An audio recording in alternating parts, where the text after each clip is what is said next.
Today on Future Forward, tech and politics face off. Then maps, Apple versus Google. But is it too late? And a 4th of July with drones lighting up the sky. Fireworks versus Ariel LEDs. I'm Alexa Scordato. I am Steve Rosenbaum, and let us launch. Hey Alexa, how are you? Ciao, Steve. Hello from Ciao. Venice, Venezia.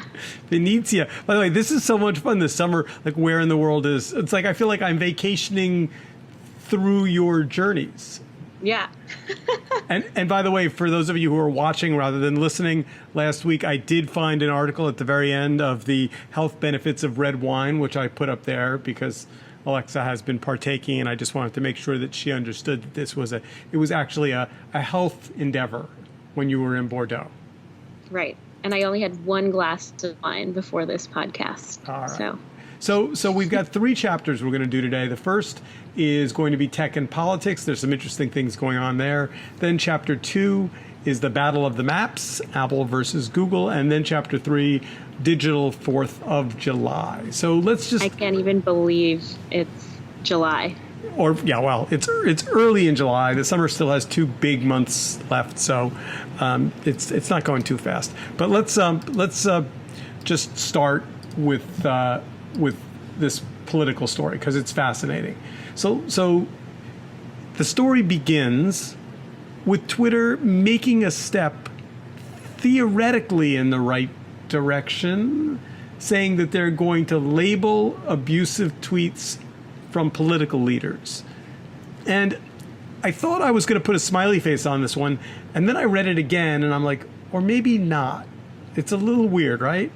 I think I rolled my eyes when I read this, or just heard the first news of it, because I mean, I've loved Twitter forever, as you know, and I just feel like it's too late, and it's just getting into murky waters that they're not capable of, I don't know, properly defining and enforcing.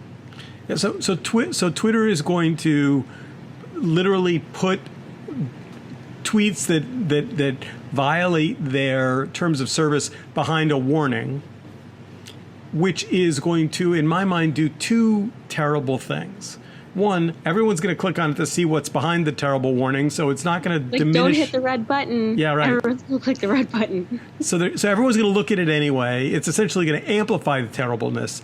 And then the right-wing folks are going to have even more evidence that they're being somehow diminished in the social networks, which I see no evidence of, other than if you threaten to kill somebody, that's a violation of the terms of service. But I just think it's it's a half measure. It's a creepy half measure.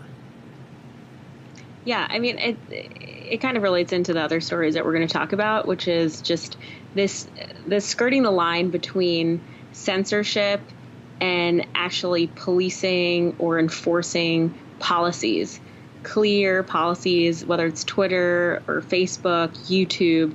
I just think that there's kind of no way out. I have a very glass half empty look when it comes to this. Well,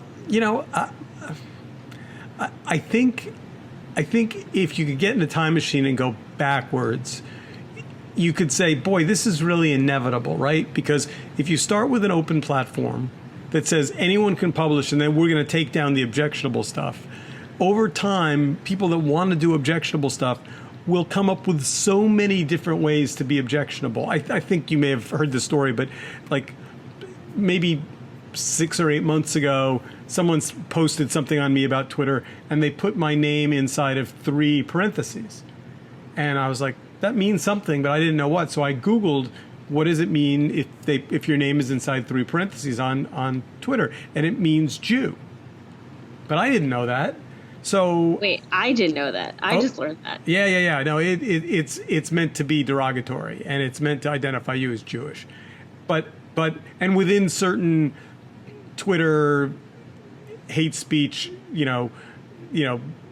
stuff, it's a known trigger. But I sense that it was meant to be that, but I needed to go research what it was. So yeah, I mean, I guess I just agree with you that it's too little too late. And Jack Dorsey was on stage at the TED conference back in Vancouver in the spring, and Chris Anderson interviewed him and said to him quite pointedly, are you the captain of the Titanic? And are we sinking? And Captain, what are you going to do? And Jack Dorsey answered in this very muddled kind of like, golly, it's a big, hard problem, and we're making steps. It was heartbreakingly not specific. And the question shouldn't have come as a surprise. Yeah, I think he, along with Zuckerberg, they're just kind of saying, I'll never let go. I'll never let go. All right. So the second story in this politics and social media thing is Reddit. Reddit has decided that it is going to place R the Donald behind a quarantine after repeated misbehavior. Have you spent time on the subreddit? Like, have you ever even just gone in there? Oh, absolutely. Yeah, I'm somewhat a regular visitor, and so why do you go there? Because I can't. It makes me feel lots of things. I feel like, as an educated, political, engaged person, a lot of the things I read are disturbingly, filter bubble-esque. They reflect my feelings and beliefs. They don't challenge me in any way. And so, R the Donald, by the way, for listeners who have not looked at R the Donald, it's subedit r/the_Donald. If you do the Donald without an underscore, you get to the Donald Glover page, which is, by the way, very charming and lovely. I was there today, and quite funny, and not nearly as disturbing as r_ the Donald. But I just think I need to understand other voices, even if I find them objectionable. So what's your take on the quarantine? I seem to be in time machine mode on this podcast, but I think that if Alexis Ohanian had done that, say, 3 years ago, that would have been a good thing. But I think now, I think that in some ways, R the Donald is preaching to the choir in exactly the same way that MSNBC is. I don't get the sense that there are a lot of people today going there expecting to be part of a conversation about Donald Trump. I think it's troll. It's like a troll. It's a collection of trolls and jokesters and memeaholics. So as a consumer media, as someone who wants to be in the know on politics, you feel like it's good to go to the subreddits. It's good to maybe follow dissenting voices on Twitter because they challenge the norms. And so do you kind of just brace yourself knowing that these platforms are not necessarily doing the best job of creating an experience that feels safe? I mean, you mentioned that Twitter put you in that position, and then here we have this subreddit where there are people engaging in dialogue, which is like clearly violent. And so do you kind of wear like an intellectual bulletproof vest when you go onto these platforms? Yeah, I don't feel threatened on them. I think that it's a symptom of a larger question about where we are politically as a nation, which is we're in this kind of social media food fight where the people that can speak with the most precision and anger and volume and snark and memification tricks win. And I think perfect example of that is Donald Trump crossing the DMZ today or yesterday or over the weekend. Like it's essentially the equivalent of clickbait. There's no story. There's no policy made. There's no strategy. It's just a photo op, and the mainstream media chases after it, and everybody republishes it. But there's no news there. Does it infuriate you that they chase stories like that And then the 12th or 14th allegation of sexual assault against him was kind of just a tiny blip. I got push notifications about the DMZ crossing.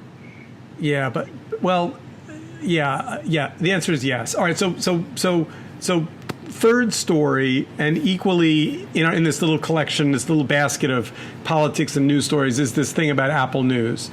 Apple News. Maybe this isn't obvious to people that aren't newsaholics like I am and you are, but I mean, Apple News has massive readership. Partly just because it's on every iOS device. It's on it's available from the homepage. It's mostly free, although Apple News Plus, we'll save that for another day. But they have decided to put candidate guides inside Apple News, and I think that's fascinating, interesting. They're walking this line. They don't want to be editorial, and yet, they have editors. So they're going to start producing content very gently. But do you not think it's maybe just an extension of aggregation and curation, which is what they claim to be doing on the default Apple News? Like in the way that you have a political beat or the political section of the Times, this is just their way of doing that? Or you think that it's too much of a signal, like here are almost like digital pamphlets for each of the Democratic candidates, which is too forcefully, pushing content? Well, I mean, let's just do the math for a second. So last week we had 2 Democratic debates. Let's assume that Apple News editors had 500 articles to choose from. Wall Street Journal, New York Times, MSNBC, CNN, keep going further and further, Red State, Red Blue, there's all kinds of different, Breitbart, Fox News, and they have 1 slot for that story or 2. So to say, you could argue that Google News looked more like aggregation because they had 1 story at the top and then lots of links below that. Apple News is pretty pejorative.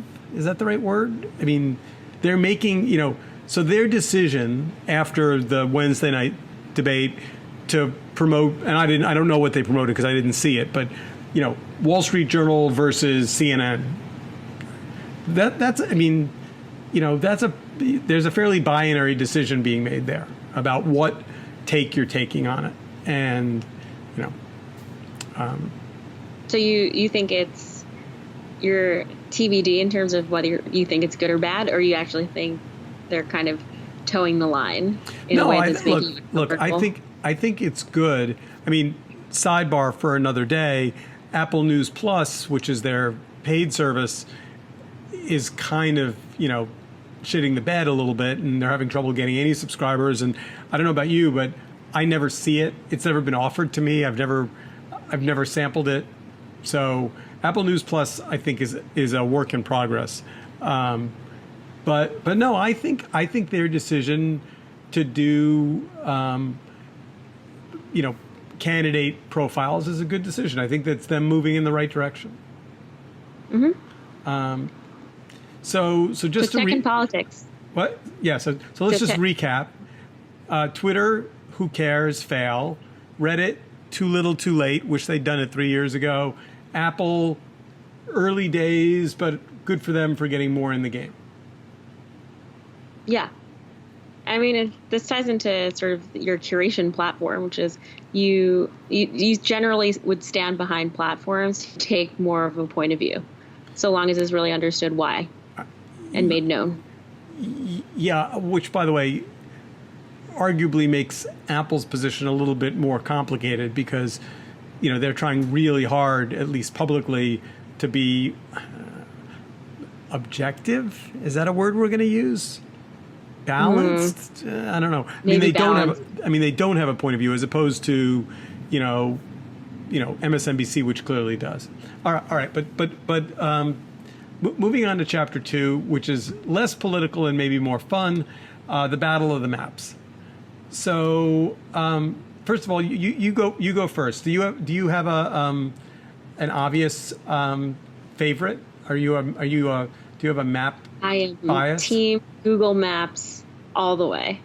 And I have been, and that's just because Apple's product has really shit the bed for years. And Tim Cook even said it. Tim Cook said, yeah, we lost our way with maps, and it's forced every iPhone user, I think, to download Google Maps on their phone.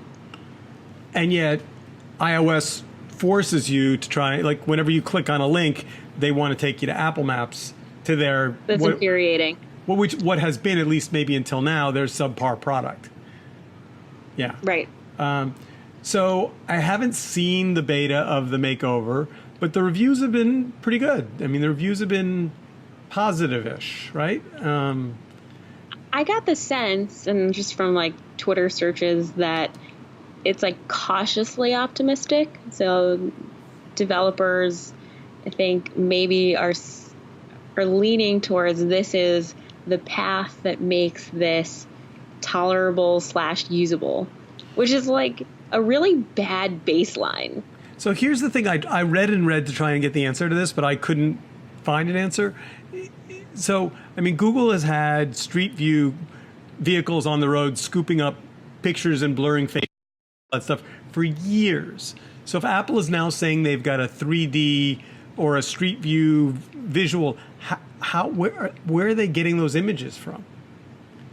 I mean, I'm not seeing Apple, vehicles with cameras on the roof driving around. Maybe it's drones. No, I don't. See, the thing is, I don't think this is in tech. This is what the challenge of playing catch up, right? Catch up's really hard, and I would like to know. I mean, I don't know who they would be buying those pictures from. I don't know who owns. I mean, by the way, it's extraordinary that you can go to any street in New York and click on Google Maps and say, is that store next to that store? And be in 1 second standing on the street looking at the stores. Now, having said that, the pictures get to be a little bit dated, and I don't know. I assume they're updating them, but I think Apple will be back to table stakes of getting maps right-ish. I mean, when they went sideways, I don't know if you remember, it was 2012 when they when Apple Maps failed. And there was a whole Apple drama, and Tim Cook fired somebody, and it was bad. It was super bad. So 12, now we're in 19. So they've been scrambling to fix maps for 13, 14, 15, 16, 17, 18, 19. Is that right? Yeah. So, I mean, I think it's one of those situations where they know they messed up. They have to play catch up.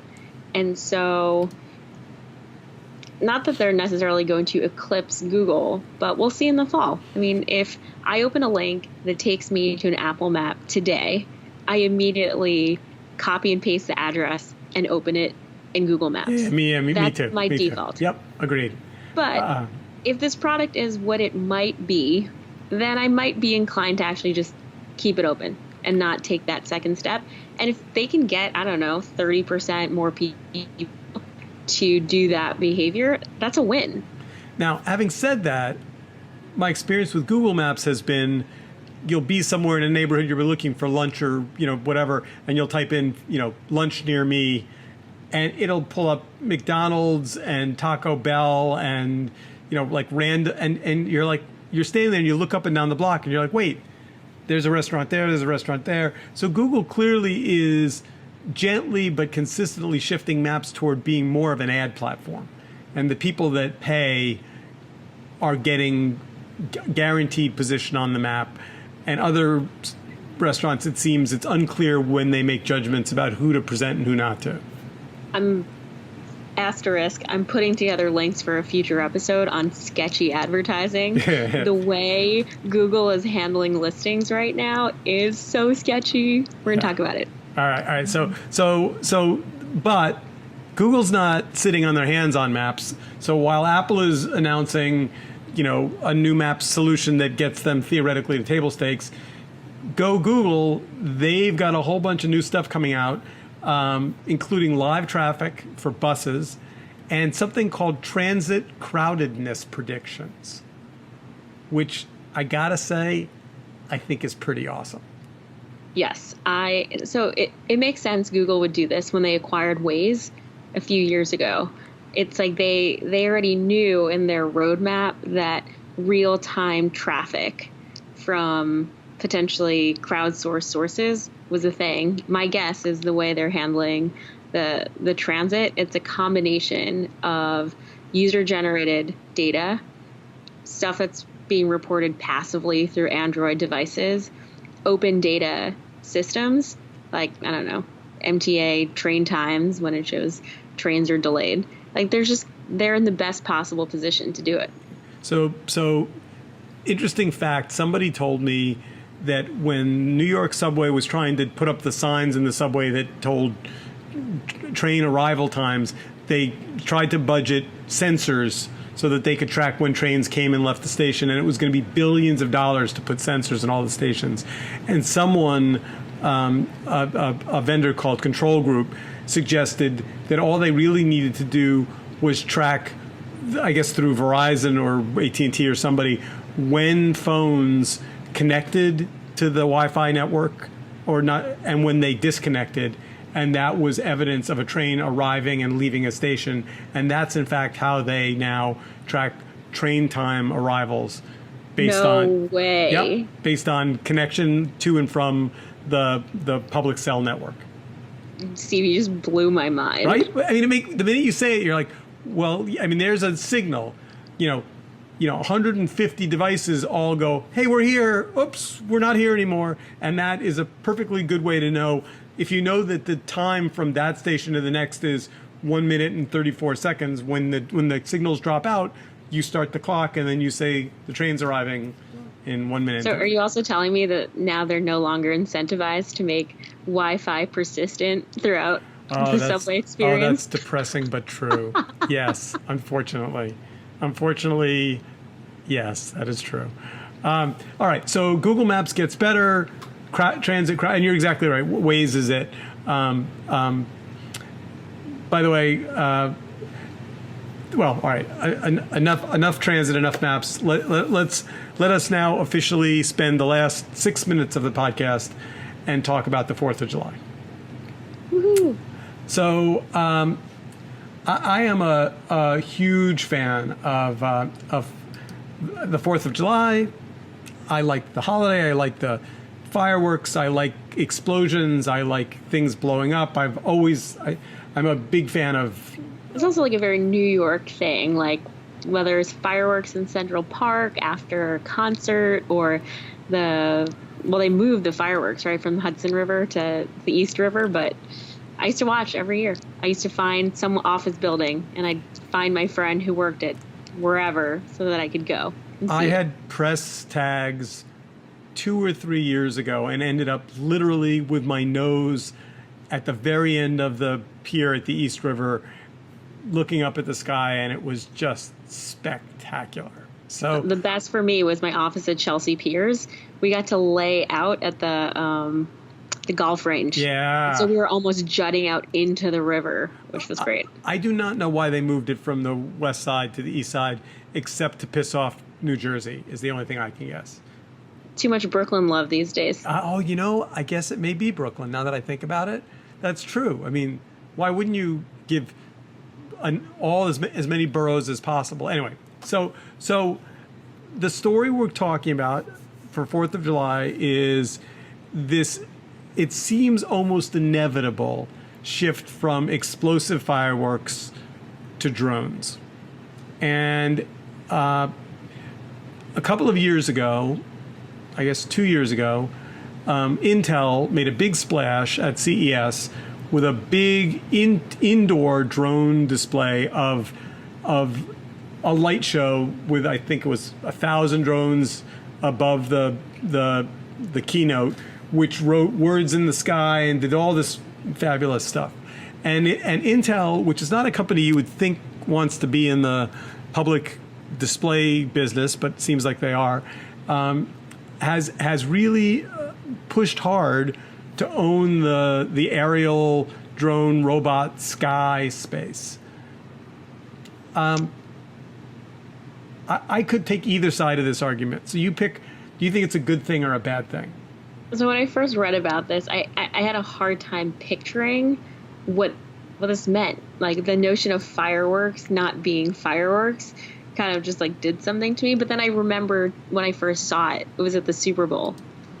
It was like that they used drones for one of the more recent Super Bowl halftime shows, and I remember thinking, okay, that looks really cool.